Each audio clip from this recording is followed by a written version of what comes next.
우리는 늙어가는 것이 아니라 조금씩 익어가는 겁니다. 이 말을요, 60열차에 올라탄 사람들이 참 좋아하는데요. 노사연의 바람에 나오는 한 구절이죠. 그런데 말이에요, 60대에 되면 늙어가는 것을 인정하게 되더라고요.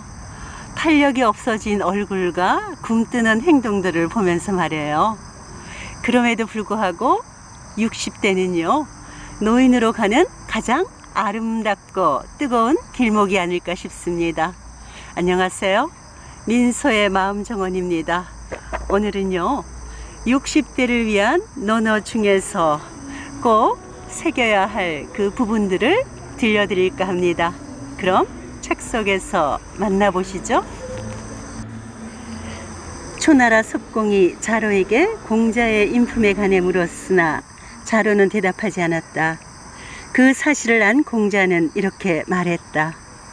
너는 어째서 이렇게 말하지 않았느냐?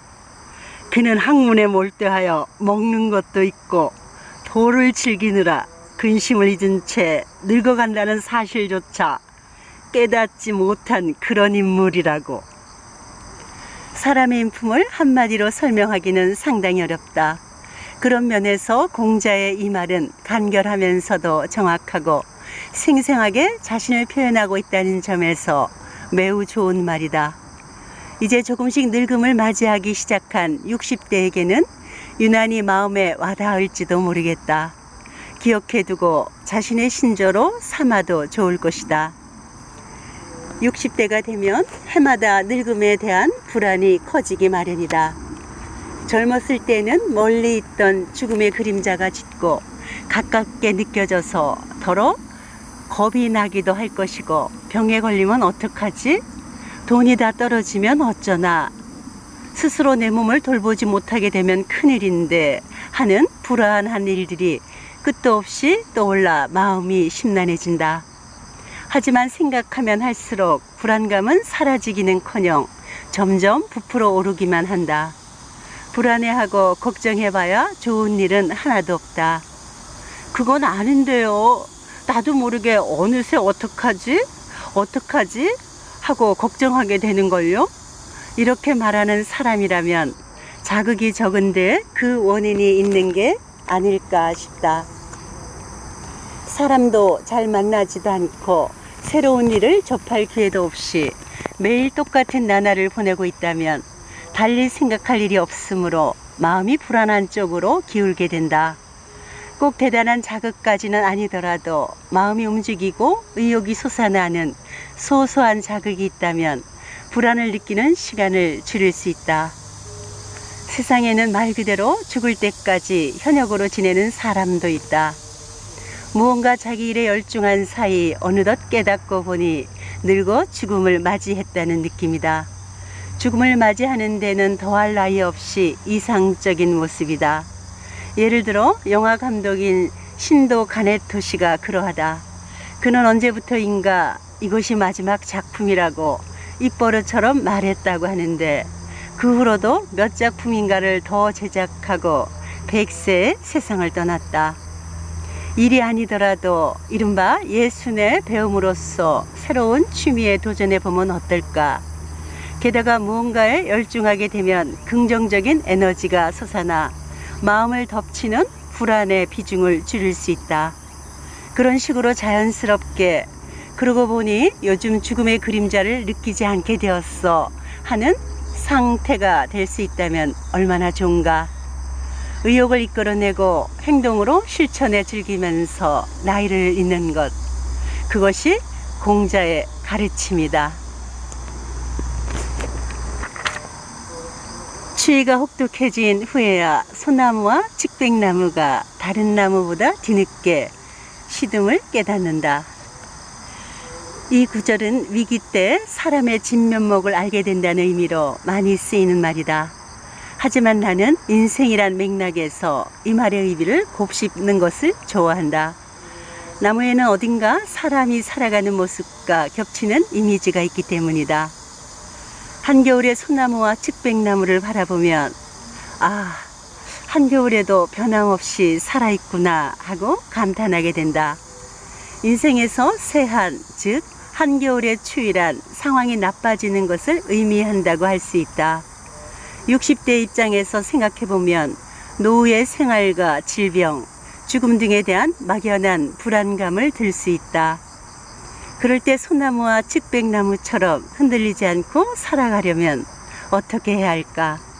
그 방법으로 내가 말하고 싶은 것은 불교의 무상관이다. 세상은 무상한 것이며 모두 덧없고 항상 변하기 마련이라는 인생관인데, 나는 한결같은 내 마음을 지키기 위해서 세상의 변화무쌍을 받아들이자고 나름의 해석을 덧붙였다. 또 한 가지, 단전을 통한 강인한 정신력이 있다. 위기 상황에 처했을 때 제하 단전, 즉 배꼽에서 손가락 3개 정도 아래에 단전에 힘을 주면 마음이 안정되며 냉정하고 과감하게 행동할 수 있다. 뒤집어 말하면 패닉 상태에 빠져 자신을 잃은 까닭은 단전에 힘이 없기 때문이다. 단전의 힘이 단단하게 갖춰져 있으면 인생에서 어떠한 난간에 부딪혀도 마음이 꺾이지 않는다. 나무가 비추는 삶의 이미지와 무상관과 단전의 힘, 이 3가지를 굳건하게 한다면 더 이상 흔들리지 않는 마음으로 살아갈 수 있을 것이다. 마음의 불안정을 정신으로 다스린다. 올바른 도의 뜻을 두고 몸에 익힌 덕을 지키며 사욕 없는 인의 마음에 따라 예에서 논인다. 공자답게 무척 옹골차고 예리한 말이다. 살아가다 보면 아무래도 마음이 흔들리거나 답답해지거나 흐트러질 때가 있다. 옛 선인은 그러한 마음의 번뇌를 도의 뜻을 둔 정신으로 지탱해왔다. 마음의 불안정을 정신으로 다스리기, 이것이야말로 예로부터 내려오는 삶의 지혜이다. 정신이 지향하는 신념은 기분에 따라 매일 달라지는 것이 아니다. 마음 상태나 그때그때의 기분과는 관계없이 항상 흔들림 없이 그 자리에 존재한다. 덕택의 부정적인 방향으로 흔들리려는 마음을 고정시키고 안정을 찾을 수 있는 것이다. 한동안 중장년층의 우울증 문제가 심각했던 적이 있다. 일선에서 은퇴한 후 삶의 보람을 잃는다거나 자녀들이 독립해 집을 떠나가자 상실감에 사로잡히는 등 나이에서 오는 다양한 변화로 인해 우울증을 겪는 사람은 여전히 많다. 그 원인 중 하나는 마음을 지탱해주는 정신이 약하기 때문이다. 반면 논어를 읽으면서 정신력을 단단히 기른 사람은 초록이에도 흔들림이 적기 마련이다. 논어에는 초록이를 맞이했을 때 드디어 인격을 갈고 닦을 때가 왔다 하는 생각을 강하게 갖게 만드는 효과가 있다. 나는 덕이 있는 인물이 되겠어. 사람들에게 자상하고 관용을 베푸는 인의 마음을 지닌 사람이 되어야지. 그리고 교양을 즐기자 하는 생각이 그 상징적인 예다. 이러한 마음가짐을 지니면 은퇴 후의 생활을 충분히 즐기려는 정신이 유지되면서 60살 이후의 삶을 보다 여유롭게 보낼 수 있다. 경제적인 불안, 노후에 대한 불안, 그리고 죽음에 대한 불안 등 여러 가지 불안감이 슬금슬금 다가오는 시기가 바로 60대다. 이러한 시기이기에 더욱더 이 구절을 명확히 새기고 논어의 정신을 마음의 버팀목으로 삼으면 좋을 것이다. 이 나이 먹도록 세상을 잘 모르나 보다.